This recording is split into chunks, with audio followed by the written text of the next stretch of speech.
itbari.com এর পক্ষ থেকে আমি Mohammad Abdul Kader search engine optimization Bangla video টিউটোরিয়ালের আজকের পর্বে আপনাদের সবাইকে স্বাগত জানাচ্ছি। তো আজকের পর্বে আমরা দেখব যে কিভাবে গুগল ক্রোমে আমরা অ্যানোনিমাস প্রক্সিটা ইউজ করতে পারি। গত পর্বে আমরা ফায়ারফক্সে দেখেছি। তো সিস্টেমটা খুবই সহজ। আমরা জাস্ট গুগল ক্রোমে ঢুকলাম। ঠিক একইভাবে আমরা অ্যানোনিমাস ফর ক্রোম লিখে গুগলে সার্চ করব। লিংকটা চলে এসেছে, জাস্ট ক্লিক করছি।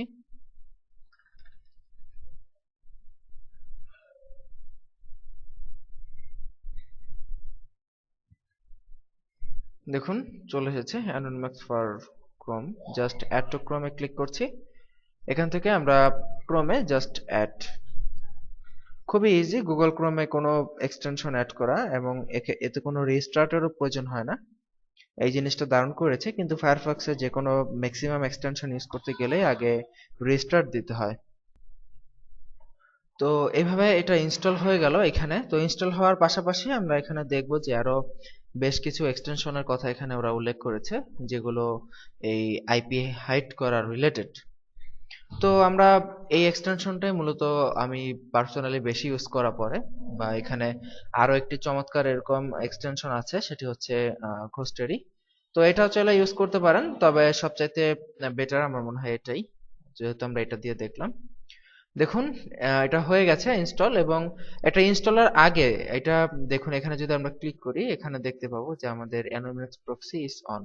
যদি এই বাটনে ক্লিক করি এটা অফ হয়ে যাবে, আবার যদি এই বাটনে ক্লিক করি অন হয়ে যাবে। এবং ওপরে বিভিন্ন ধরনের আইডেন্টিটি, বিভিন্ন ধরনের কান্ট্রির নাম এখানে দেয়া আছে, আমরা সেখান থেকে সিলেক্ট করতে পারি আইডেন্টিটি। তো এটা অ্যাকচুয়ালি আমরা দেখি যে এখন আমাদের অ্যানোনিমাস প্রক্সি ইউজ করার পর আমাদের আইপি অ্যাড্রেস কোনটা আছে। ও আচ্ছা, you have viewed this page 6 time. আচ্ছা দেখি হোয়াট ইজ মাই আইপি।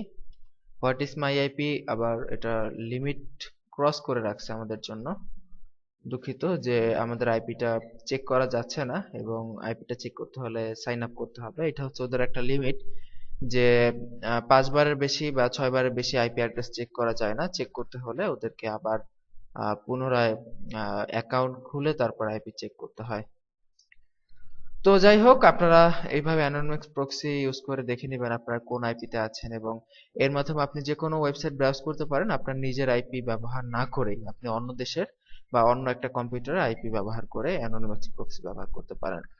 তো বুঝতে পারলাম যে কিভাবে অ্যানোনিমাস প্রক্সি গুগল ক্রোমে ইউজ করতে হয়। এইভাবে আপনারা ইউজ করবেন এবং বিভিন্ন সাইট ব্রাউজ করবেন। ভালো থাকবেন সবাই, সুস্থ থাকবেন। আগামী পর্বের আমন্ত্রণ জানিয়ে এখানেই বিদায় নিচ্ছি। আল্লাহ হাফিজ।